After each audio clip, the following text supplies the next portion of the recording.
The Boxer Rebellion, Part 3, The Aftermath. The Russian Empire and the Qing Empire had maintained a long peace, starting with the Treaty of Nerchinsk in 1689.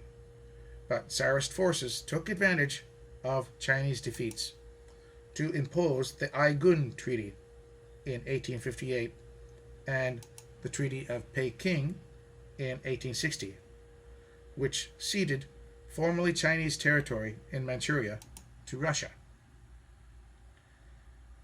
much of which is still held by Russia today. This area is called Primorye. The Russians aimed for control over the Amur River for navigation and the all-weather ports of Dairen and Port Arthur in the Liaodong Peninsula. The rise of Japan as an Asian power made the Russians anxious, especially after Japanese expanding influence in Korea. After Japan's victory in the First Sino-Japanese War of 1894-95, the triple intervention of Russia, Germany, and France forced Japan to return the territory of the Liaodong Peninsula. This made what appeared to be a de facto Sino-Russian alliance. Local Chinese in Manchuria were extremely angry at these Russian advances and began to harass Russians and Russian institutions, like the Chinese Eastern Railway. In June 1900, the Chinese bombarded the town of Blagoveshchensk on the Russian side of the Amur. The Tsar's government used the pretext of Boxer activity to move some 200,000 troops into the area to crush the Boxers. The Chinese used arson to destroy a railway bridge and a barracks on July 27th. The Boxers destroyed railways and cut lines for telegraph and burned the anti-mines buildings. By September 21st, Russian troops took Jilin and Liaodong, and by the end of the month, completely occupied Manchuria. Their presence would eventually lead to the Russo-Japanese War of 1904-1905. The Chinese Hongzhui bandits of Manchuria, who fought along the Boxers in the war, did not stop when the Boxer Rebellion was over. They continued guerrilla warfare against the Russian occupation up until the Russo-Japanese War, when the Russians were defeated by Japan. The massacre of missionaries and Chinese Christians. Orthodox, Protestant, and Catholic missionaries and their Chinese parishioners were massacred throughout northern China, some by Boxers and others by government troops and authorities. After the declaration of war on Western powers in June 1900, Yuxian, who had been made governor of Shaanxi in March of that year, implemented a brutal anti-foreign and anti-Christian policy. On June 9th, there were reports that he had executed 44 foreigners, including women and children, from missionary families whom he had invited to the provincial capital, Taiyuan, under the premise to protect them. There was a chance that this didn't happen, but the news about this became a notorious symbol of Chinese anger. It was referred to as the Taiyuan Massacre. By the end of the summer, more foreigners and around 2,000 Chinese Christians had been put to death in the province. Journalist and historical writer Nat Brandt had called the massacre of Christians in Shaanxi the greatest single tragedy in the history of Christian evangelicalism. During the Boxer Rebellion as a whole, a total of 136 Protestant missionaries and 53 children were killed. 47 Catholic priests and nuns, 30,000 Chinese Catholics, 2,000 Chinese Protestants, and between 200 to 400 of the 700 Russian Orthodox Christians in Beijing were estimated to have been killed. The Protestant dead were called the China Martyrs of 1900.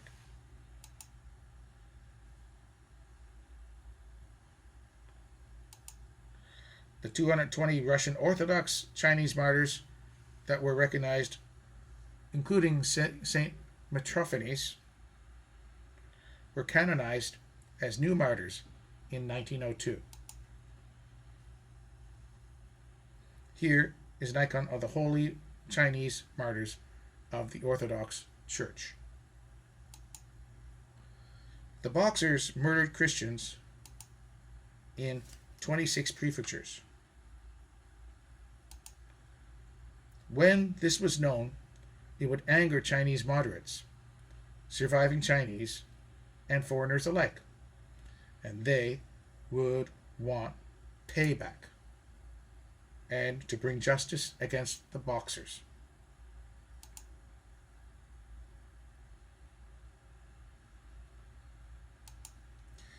Beijing, Tianjin, and other cities in northern China were occupied for more than 1 year by the International Expeditionary Force under the command of German General Alfred Graf von Waldersee. Atrocities for revenge were common. French troops attacked places in the countryside on behalf of Chinese Catholics. The Americans and British paid General Yuan Shikai and his army, called the Right Division, to help the Eight-Nation Alliance suppress the Boxers. Yuan Shikai's forces killed tens of thousands of Boxers and their supporters in their anti-Boxer campaign in Jili province, and Shandong after the alliance captured Beijing. Yuan's headquarters was in Baoding during the campaign, which ended in 1902. Li Hongzhang commanded Chinese soldiers to kill Boxers too, and assist the alliance. The Western media was watching. German, Russian, and Japanese troops were criticized the most for their ruthlessness. The German soldiers arrived too late to participate in the fighting, but they did punitive expeditions in the countryside. Their bad press as Hun invaders would be dug up and reused for propaganda during World War I and World War II. Kaiser Wilhelm II said to the troops before they left for China the following: "Should you encounter the enemy, he will be defeated. No quarter will be given. Prisoners will not be taken. Whoever falls into your hands is forfeited. Just as 1,000 years ago the Huns, under their king Attila, made a name for themselves, one that even today makes them seem mighty in history and legend, may the name German be affirmed by you in such a way in China that no Chinese will ever again dare to look cross-eyed at a German." The majority of the murdered Protestants were German Lutherans. One newspaper called the aftermath of the siege a carnival of ancient loot, and others called it an orgy of looting by soldiers, civilians, and missionaries. They said similar about the sacking of the Summer Palace by Chinese troops in 1860. Each nationality had their worst looters. An American diplomat, Herbert G. Squires, filled several railroad cars with loot and artifacts. The British legation held loot auctions every afternoon and proclaimed that looting on the part of British troops was carried out in the most orderly manner. One British officer said of the time that it is one of the unwritten laws of war that a city which does not surrender at the last and is taken by storm is looted. As things calmed down under the occupation period was over, the British held loot auctions every Sunday. Many of the looted items eventually ended up in Europe.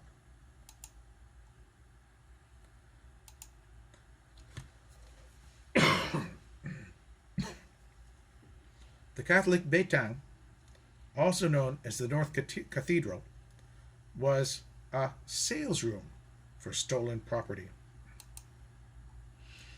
The American commander, General Chaffee, banned looting by American soldiers, but it didn't stop them from doing it too. Some, but not the majority, of Western missionaries took an active part in the retribution. To provide restitution to missionaries and Chinese Christian families whose property had been destroyed and their family members murdered, William Ament, who was a missionary of the American Board of Commissioners for Foreign Missions, guided American troops through the villages to punish those he suspected of being Boxers and confiscate their property. He was obviously being guided by surviving Chinese Christians. He was criticized by the writer Mark Twain, and Ament's actions were front-page news in 1901. The British missionary Georgina Smith did the same thing in Beijing. The atrocities committed by the Russian and Japanese troops were altogether different. Rape, looting, and burning was everywhere they went. The Japanese, though, tried to control their soldiers a bit by bringing their regimental wives, prostitutes, along as well.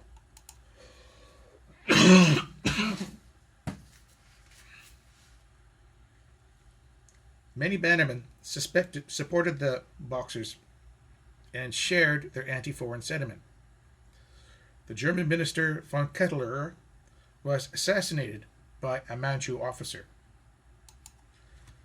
The bannerman armies were devastated in the First Sino-Japanese War in 1895, and banner armies were destroyed during that invasion. In the words of historian Pamela Crossley, their living conditions went from desperate poverty to true misery. When thousands of Manchus fled south from Aigun during the fighting in 1900, their cattle and horses were stolen by the Russian Cossacks, who also burned their villages and homes to ashes. The clan system in their area was finished. Under the lead of some highly ranked officials, including Li Hongzhang, Yuan Shikai, and Zhang Zhidong, several provinces in the southeast formed the Southeastern Mutual Protection of China during this period to avoid the further expansion of the chaos. These provinces claimed to be neutral and refused to fight either the Boxers or the Eight-Nation Alliance. During the capture of Beijing by foreign armies, some of the Empress Dowager Cixi's advisors called for the war to be continued. They said that China could have defeated the foreigners, and that it was traitorous and disloyal Chinese people who allowed Beijing and Tianjin to be captured by the Allies, and that the interior of China was impenetrable. They also wanted Dong Fengxiang to keep fighting. The Empress Dowager Cixi was more practical, though, and decided that the terms for surrender were generous enough for her to go along with, because she was assured that she could continue to reign after the war and that China would not be forced to cede any territory. On September 7th, 1901, the Qing Imperial Court agreed to sign the Boxer Protocol, also known as the Peace Agreement between the Eight-Nation Alliance and China. The protocol ordered the execution of 10 high-ranking officials linked to the outbreak and other officials who were found guilty for the slaughter of foreigners in China. British, German, and Japanese ministers signed it. China was fined war reparations of 450 million taels of fine silver, which was about 17,000 tons for the loss that it caused. It was to be paid by 1940 with interest. Tariffs were increased to help pay for it. The amount was paid from 1901 to 1939. It is supposed to be equal to 61 billion American dollars in 2010 value. A large portion of the reparations paid to the United States was used to pay for the education of Chinese students in American universities under the Boxer Indemnity Scholarship Program. To prepare the students, an institute was established to teach English to these chosen students. When the first of these students returned to China, they began teaching other students in this institute. This was the beginning of Tsinghua University. Britain did the same with another institution from the reparation money. The China Inland Mission lost more members than any other missionary agency. 58 adults and 21 children were killed. However, in 1901, this group refused to accept reparations.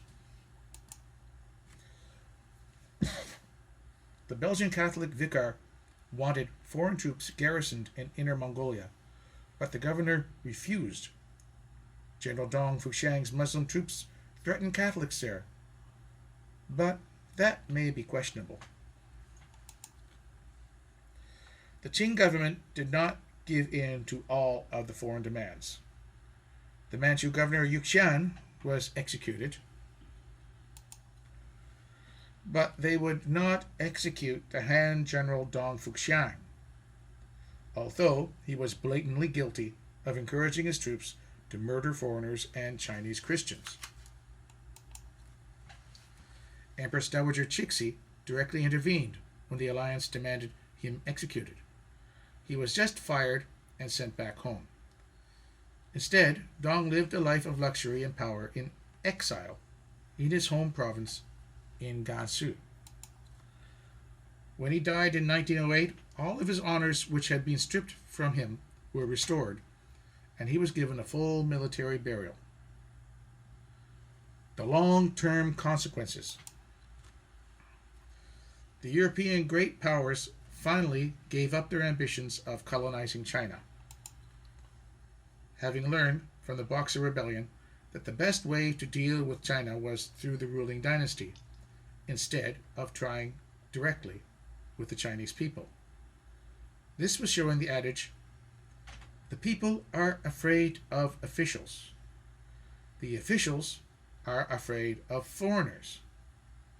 And the foreigners are afraid of the people. The European countries would even assist the Qing, briefly, except for the British Empire, in their wars against the Japanese, to prevent a Japanese domination of the region. This period ended with the period of European great power interference in Chinese affairs.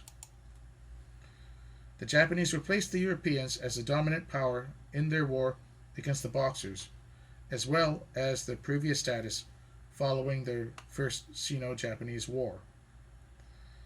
The fall of the Qing Empire and the rise of the nationalist Kuomintang reduced European influence in China to symbolic status. After Japan took Manchuria in 1905 in the Russo-Japanese War, Japan dominated Asian affairs both militarily and culturally. Many Chinese scholars were educated in Japan at the time. The most famous was Sun Yat-sen, who would lead the nationalist government that replaced the Qing dynasty. In October 1900, Russia occupied the province of Manchuria. This threatened the Anglo-American hopes of maintaining the country's openness to commerce under the open door policy. Japan's clash with Russia over Liaodong and other provinces in eastern Manchuria, due to Russian refusal to honor the terms of the Boxer Protocol, which called for their withdrawal, led to the Russian-Japanese War, when 2 years of negotiations broke down in 1904. The Russian lease of Liaodong was confirmed. Russia was on a collision course with Japan and was defeated in 1905. Besides the compensation, Empress Dowager Cixi reluctantly started some reforms despite her previous views.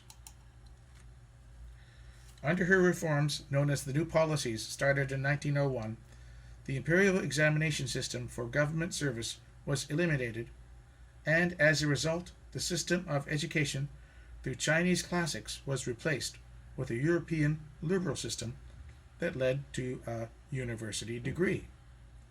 New military and police organizations were also formed. A centralized bureaucracy was formed, and taxation policies changed. After Cixi and the Gansu Emperor died in 1908, the Prince Regent Zaifeng, Prince Chun, the Guangxu Emperor's brother, made further reforms. The effect on China was that the dynasty was very much weakened.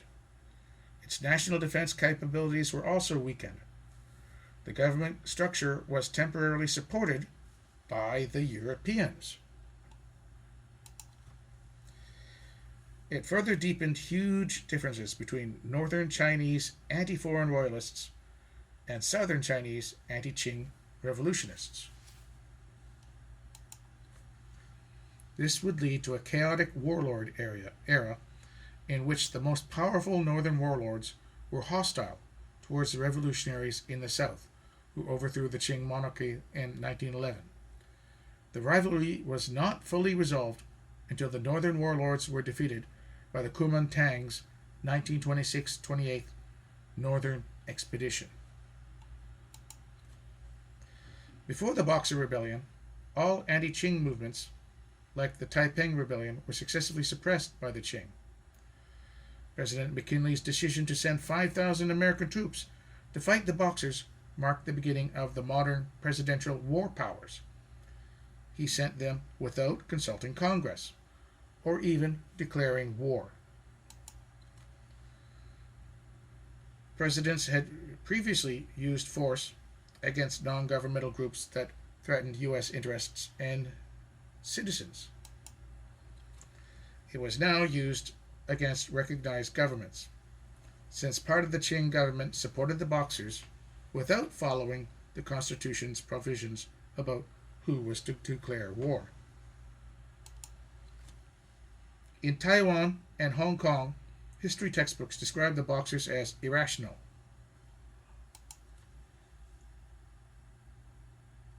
But in the People's Republic of China, government textbooks describe the Boxer movement as an anti-imperialist, patriotic peasant movement whose failure was due to the lack of leadership from the modern working class, and described the International Army as an invading force.